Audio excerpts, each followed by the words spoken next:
Ladies and gentlemen, federal employees.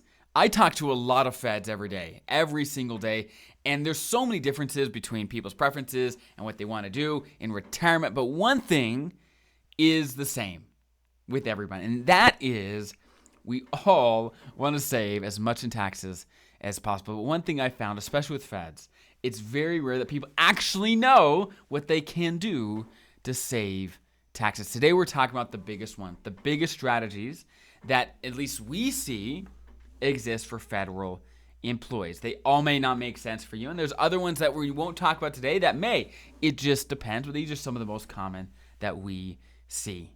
Now, if you're new to the channel, welcome. My name is Dallin Haas. I'm a financial planner.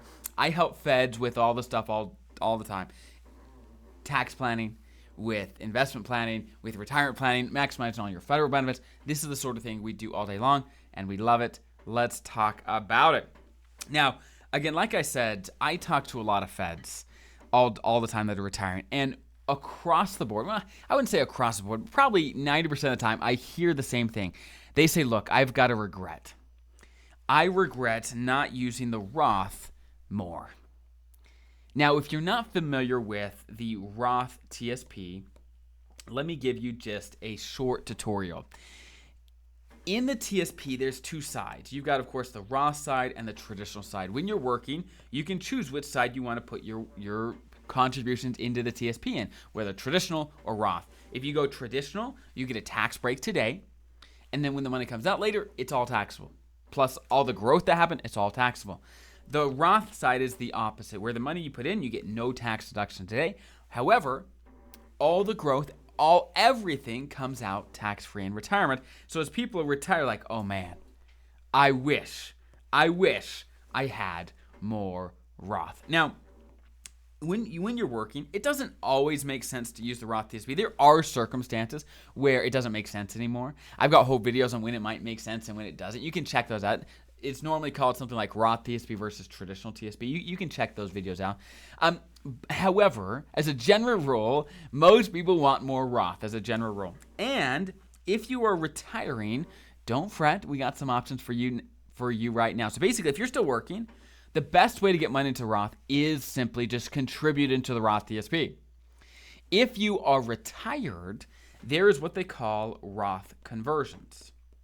And simply put, that's the process of moving money that is in a pre-tax account like traditional TSP and moving it over to a after-tax account like a Roth account, a Roth TSP, Roth IRA, something that is after tax. And whenever you make a movement like that, yes, you do have to pay taxes on whatever you transfer, 100%. However, once the money's over here on the Roth side, it grows tax-free forever. And it's not subject to what they call RMDs, or required minimum distributions. Let me give you an example of how this works. So if you're not familiar with RMDs, they are a big deal. I'm glad you're here watching this video. Let's say this is your retirement. Let's say you retire at 62. Let's say this is your pension income here. Here's your Social Security income. Let's say you're taking a little from investments as well. So let's say this is your normal income level. And let's say these are different tax brackets, right? Let's say this is the 10%, 12%, 22%, 24% bracket, 32, etc. Blah, blah, blah, right? Tax brackets, we all love them. As you see, as your income goes up, so does your tax bracket. That's how it works. Now, what are RMDs? RMDs, again, stand for required minimum distributions. And for most people, they're going to start at either 73 or 75. If they haven't started already for you, it's going to be 73 or 75. And what these are is the government says, look, your pre-tax dollars in either traditional TSP, traditional IRAs, anything that's pre-tax, you haven't paid taxes on yet, they want to start getting their cut. That's just the bottom line. So they're going to start requiring you to start pulling the money out at 75 or 73, whenever. You could look up the RMD age for your birth year.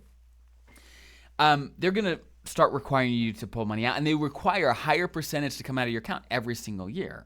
So starting at 75, maybe your income was here, but then boom, it pops up. And my face is covering this, but it's going to pop way up, right? Depending on how much you have in pre-tax accounts. So what we see all the time is retirement's going smooth, everything's good, and then RMDs hit, and then boom, you're in a much higher tax bracket because you're forced to pull this money out, even if you don't want to. It's got to start coming out. And so what people can often do is when their income is lower early in retirement, if in those years you get money put over to Roth when your tax bracket's low anyway, you get money over to Roth, and down the road, Roth, again, is not subject to RMDs. At 75, Roth does not have to start coming out. You can keep it in there for however long you want, and it can grow tax-free. And if you pass it to your kids, it's tax-free for them as well. So there's always a balancing act. I'm not saying you should convert everything to Roth all at once because you don't want a huge spike in income early in retirement either. But doing Roth conversions early in retirement before you have problems later can reduce how much taxes you pay over the course of your retirement by a ton if you do it correctly. All right. Now let me erase this messy drawing. Let's talk about some of these other tax things that you can do. So far, again, we've talked about getting some Roth to help with RMDs so it can grow tax-free, avoid RMDs, have more control over your retirement, which is huge. Next, this is kind of a specialized one. If you and your spouse are federal employees, which there's a lot of you out there, I know, I talk to a lot of feds, it's very common. If you didn't know, when you're working, when you're an active federal employee, your health insurance, your FEHB through the government, you actually get a tax deduction for it. Any premiums you pay comes out of your income and you don't have to pay taxes on that, which is fantastic. So like, for example, if your income is $100,000 a year, if you pay $5,000 a year in premiums for FEHB, you get taxed as if you only made $95,000. And this, again, happens while you're working, which it's a great tax deduction. We love that, right? However, this tax deduction goes away when you retire. Retirees still can keep their health insurance. They can still get the same prices, but they don't get this tax deduction anymore.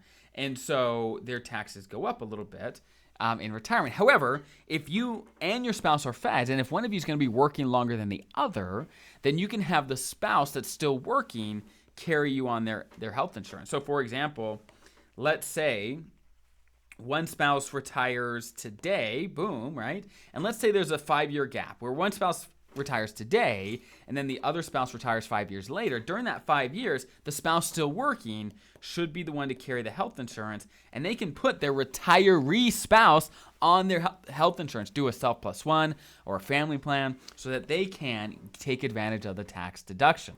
Okay, so that's another strategy to think about. Also, this strategy right here often works best in retirement, but let me explain what it is. So it's called asset location. Now, it may sound familiar. The term asset allocation gets talked about all the time. Basically, asset allocation is how you're invested, which funds you're in. Are you in the G fund? Are you in the C fund, the S fund? That's asset allocation, and that's super important.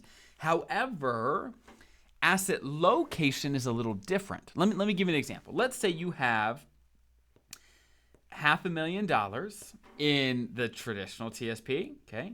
And you've got another $500,000 in the Roth TSP. So $1 million total, you got $500,000 between those two accounts. Asset location is referring to what investments are in both of these accounts, respectively. Okay, meaning what investments do you have on the traditional side versus what do you have on the Roth side. Now, let me explain why this matters. Well, let's say you going into retirement, you want some of your money to be safe and you want some of your money to be aggressive, which is a common strategy in retirement, right? If that's the case, does it matter where you put the conservative stuff and the safe stuff or the aggressive stuff? Like, should the aggressive stuff be here or here? Like, where should it be? And the answer is yes, it matters a ton. It matters a ton where you put it. If you put, as a general rule, well, let me actually back up.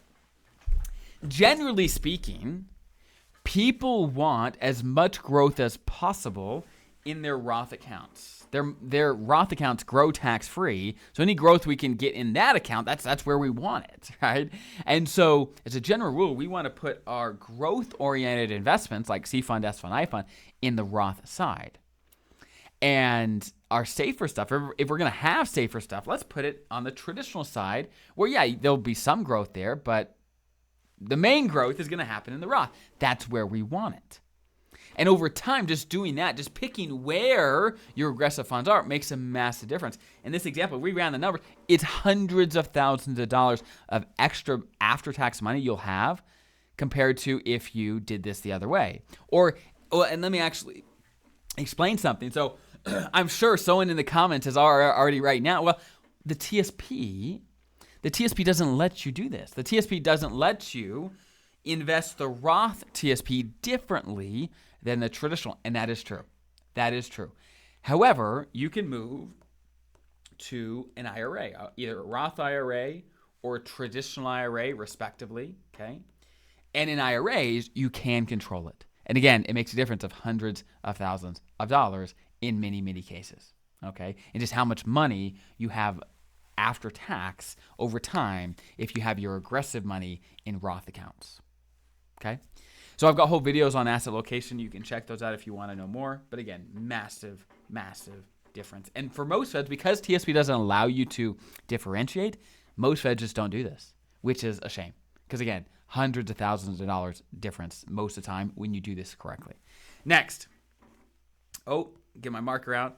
Last but not least, if you are charitably inclined, if you give to charity on a regular basis and you want to give to charity, if you don't want to give to charity, you can ignore this. This isn't relevant for you. But if you do, these are some great things to consider. Number one, QCD. A QCD stands for Qualified Charitable Distribution. Long story short, what this is once you are 70 and a half, age 70 and a half, you can, from your IRAs, okay, if you have an IRA, which is like TSP, if you're not familiar with it, it's the retirement account, you can take withdrawals out of the IRA and you can send it to the charity of your choice. And as long as you do it through what they call a QCD, a Qualified Charitable Distribution, then this money that went to charity never shows up on your taxes at all. It disappears. It's invisible. And I'm not going to bore you with all the details of why and how this is a good thing to do. But let me just put it like this. If you're going to give to charity anyway, this is by far the most tax efficient way to do it. I mean, you save more taxes doing it this way than any other way. If you just give to charity out of your normal income, or you just take the withdrawal yourself and send it to you, and then you send it to charity, again, you're leaving money on the table almost certainly. Almost certainly. If you do it with a QCD, it's the most tax efficient way to give to charity, which is great. It saves you in taxes and it helps the charity out, which is fantastic. Last strategy. If you're still with me, congratulations. Last strategy here. And this still applies if you are charitable inclined, if you give to charity on a regular basis. Let me just give an example. Let's say you give $15,000 a year to charity. Okay. Now, if you say, wow, that's way more than I'd ever give to charity, okay, no problem. This probably doesn't make sense for you. But if you are one that gives a lot to charity, or maybe even just tithing to your church or to your local church, maybe you give a lot, who knows, right? If you give a regular amount that's pretty significant to charity, listen up. Long story short, most people don't realize that they get very little benefit of giving to charity given the current tax laws. Most people get zero benefit of giving to charity in their taxes. And let me explain why. For a married couple, the standard deduction, meaning if you give nothing to charity, if you have no deductions at all, the standard amount of deductions on your taxes that you are going to get, no matter what, is about $30,000 in 2025. Okay, about $30,000. That's the amount of deductions you will have out of your taxes no matter what you do. And the only way to actually get additional tax benefit of giving to charity, in most cases, is by having, or basically by itemizing your deductions. That's what they call it, right? And itemizing your deductions means you've got deductions that all add up to be more than $30,000. Meaning you give more than $30,000 to charity, or you have mortgage interest of more than $30,000, or if it all the itemizable deductions that you have, if it adds up to more than $30,000, then you can itemize. It makes sense to itemize, right? And you can have more deductions. However, very few married couples have more than $30,000 worth of itemizable deductions. So if you give a couple $1,000 to charity, you get zero tax benefit because you just get the normal standard deduction you would get anyway. So let me give an example. Let's say you give $15,000 a year to charity. If you give $15,000 a year to charity, which is a lot to give to charity, you probably, if you're married, you probably get zero additional tax benefit for doing so. Now, I'm not saying you should get tax benefit to giving to charity. But in my opinion, if you're going to do it, might as well take advantage of the tax benefits. And here's one thing to consider. You can group up your charitable contributions, meaning if you give $15,000 a year, instead of doing $15,000 a year, what if in 1 year you give $45,000 and then you don't give for the next couple of years? Or you don't give for a couple of years, then you give $45,000. However you want to structure it. If you just group these up, so you give the same amount, but just you group them up, which means 1 year you'll be able to deduct $45,000. You'll be able to itemize $45,000, which will be above the standard deduction. You'll actually get some benefit, and you'll save thousands of extra in taxes by doing it this way. So again, this strategy only makes sense if you're regularly giving a lot to charity, a significant amount. But if you are, it could make a big difference. Thousands of dollars back in your pocket that otherwise would go to Uncle Sam. So I know if you're not a tax person, this stuff can get really messy really quick. If you want us, of course, to help you out with this stuff, we got a bunch of stuff in the description. You can check it out, what it looks like working with us. But I hope this is helpful. Hopefully it gives you some ideas of what things do exist. And good luck with all this. Have a great rest of your day. We'll see you in the next video.